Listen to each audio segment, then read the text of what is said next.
툭까놓고 남자가 지금 상황이 안 돼. 너무 바빠요. 근데 그 바쁜 와중에도 진짜 찐으로 오래 만날 사람한테는 이렇게 해줘요. 솔직히 이렇게 안 해준다고 안 사랑하는 건 아니에요. 근데 이렇게까지 해준다면 정말 많이 좋아하는 거죠. 그걸 부정할 수는 없어요.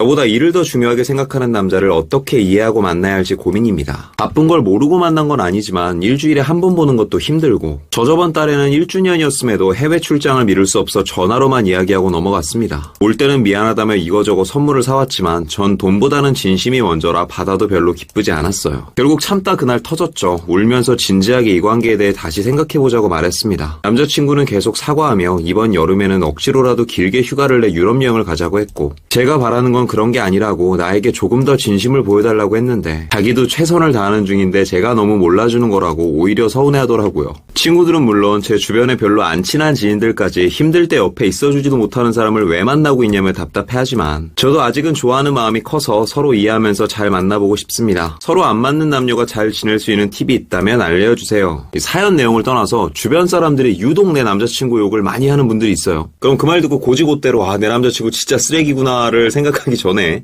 양심에 손을 얹고 내가 주변 지인들한테 남자친구에 대해서 좋은 얘기를 얼마나 했는지 한번 생각해보세요. 보통 애인에 대한 안 좋은 평판은 내 입에서 시작되는 경우가 많습니다. 옛날 내 남자친구가 이랬다, 내 남자친구가 저랬다. 자연스럽게 그 남자를 만나지 못하고 알지 못하는 사람들은 그 정보만 가지고 사람을 판단해야 되니까 안 좋은 얘기를 하면 주로 안 좋은 얘기만 계속 돌아다니게 돼요. 그러니 너무 주변 의견에 흔들릴 필요는 없다고 보고요. 근데 별로 안 친한 지인들까지 알 정도면 진짜 오지게 얘기하고 다닌다.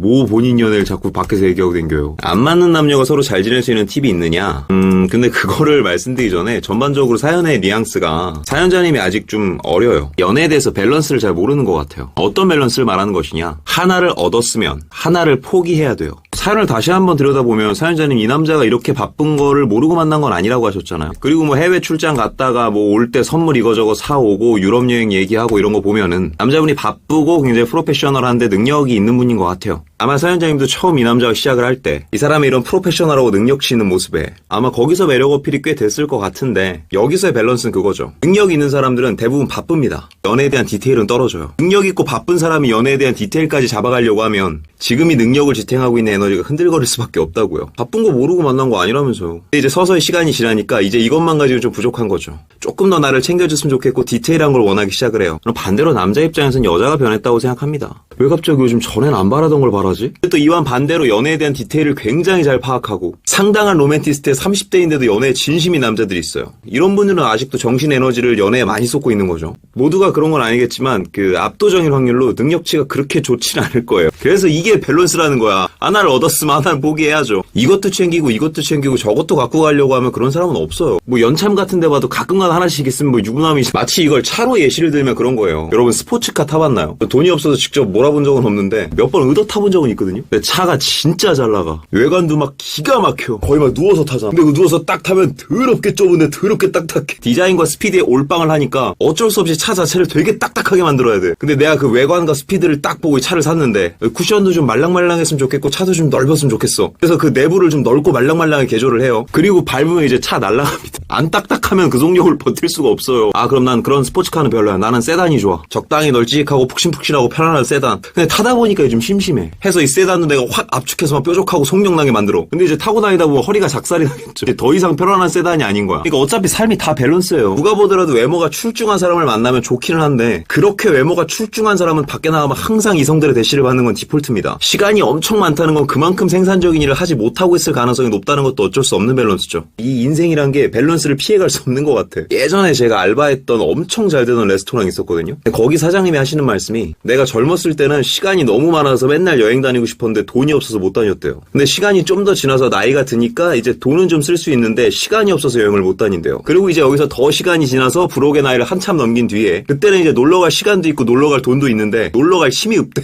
저런 게 삶이구나 하고 배웠던. 근데 또 저는 이 와중에 남자분께서 사연자님을 많이 사랑하는 것처럼 보여지거든요. 보면 사연자님이 서운해하니까 자기가 계속 사과도 하고 이번 여름에는 억지로라도 길게 휴가 내서 여행 가자고 하잖아요. 아무리 바쁘고 아무리 상황이 어려워도 이 사람이 나를 사랑한다면 서운해한다면 반드시 나타나는 증거가 있죠. 여자가 서운해하면 그 서운함에 대해서 미안해하기도 하고 보상도 하는데 이때 보상하는 것이 그가 쉽게 얻지 못하는 걸로 보상을 한다면 그거는 저는 찐사랑 아니면 할 수 없다고 봐요. 돈을 쉽게 쓰는 사람이 돈으로 보상한다. 별로 진정성 없죠. 시간이 겁나 많은 사람이 시간을 쓴다. 이것도 별로 진정성 없어요. 근데 반대로 돈이 별로 없는 사람이 무리해서 돈으로 보상을 하거나 시간이 정말 없는 사람이 무리해서 시간으로 보상을 한다면 이건 그만큼 상대가 내 안에 깊이 들어와 있다는 증거거든요. 예전에 김창옥 쇼였나? 그때 뭐 신혼부부 특집 때였나 뭐 사연을 듣는데 와 남편이 부인을 진짜 사랑하는구나라고 느꼈던 부분이 남편이 사업을 하기 때문에 시간이 정말 없대요. 월화수목금토는 가정적인 남편 포기. 미안해 자기야 나는 일을 해야 돼. 그럴 때마다 아내분 기분이 좋을 리가 없겠죠? 그리고 남편이 그렇게 열심히 일하고 나면 일주일에 일요일 딱 하루는요. 가벼운 세미나 미루고 사우나 안 가고 친구 안 만나고 그 딱 하루는 오직 가족들과 함께 있는데요. 그리고 어쩌다 그 하루를 온전히 못 쓰는 날이 있으면 사람들을 만나러 가는 자리에 굳이 가족들을 다 데리고 간대요. 바람이라도 쐬라고. 하고 있는 사업이 많아서 늘 여기저기 끌려다니고 불려다니는 남자가 그 하루를 온전히 가족들을 위해 쓴다는 건 쉬운 게 아니죠. 마찬가지로 그 남편이 쓰는 하루는 쉽게 얻을 수 있는 게 아닙니다. 일이 밀리면 이 하루도 못 쓰거든요. 이 하루를 쓰기 위해서 어떻게든 그 6일을 미친 듯이 버텨내는 거야. 되게 멋진 남자라는 생각이 들더라고요. 내가 이렇게 열심히 했으면 뭐 배째라는 남자도 얼마나 많은데 굳이 내가 쉽게 얻을 수 없는 것 이거를 너에게 쓰고 싶지 않아 하는 사람 많아요. 근데 이 와중에 남자친구가 그분이 쉽게 얻을 수 없는 걸로 계속 보상을 하려고 한다면 이건 의심의 여지가 없는 진짜 사랑하는 거 맞습니다. 그러니 너무 속상해할 필요는 없다고 보고요. 바쁜 거 모르고 시작했다면 뭐 문제가 돼도 뭐 나도 어느 정도 알고 시작했으면 이제 그에 따른 밸런스도 좀 맞출 수 있어야죠. 28이면 이제 그런 것도 알 나이 됐어요. 근데도 정 내 마음에 내키지 않는다면은 너 늦기 전에 내 밸런스에 맞는 사람 만나야겠지만 단점보다는 장점에 좀 더 집중해봤으면 좋겠어요. 그리고 그렇게 따져봤을 때 이 사람의 장점의 개수가 단점의 개수보다 2배 이상 많다면 이는 밸런스가 적절한 남자입니다. 끝내는 것도 답이지만 그래도 해보는 데까지 해봤으면 좋겠네요. 남자분이 아직 사연자님 많이 좋아하는 것 같아서요. 너무 주변에 두 사람 얘기하고 다니지 마시고요. 어찌됐건 내가 선택한 사람이니 악으로 깡으로 버티 한 단계 더 성숙해질 수 있는 생각거리가 되었으면 좋겠습니다. 제가 드릴 수 있는 말은 이 정도인 것 같네요. 많은 도움 되시기 바랍니다. 오늘도 영상이 마음에 드시는 분들은 여기 있는 사진 한번 눌러주시고 구독과 좋아요, 알림 설정 부탁드릴게요. 아프지 말고 삽시다. 석구리였습니다.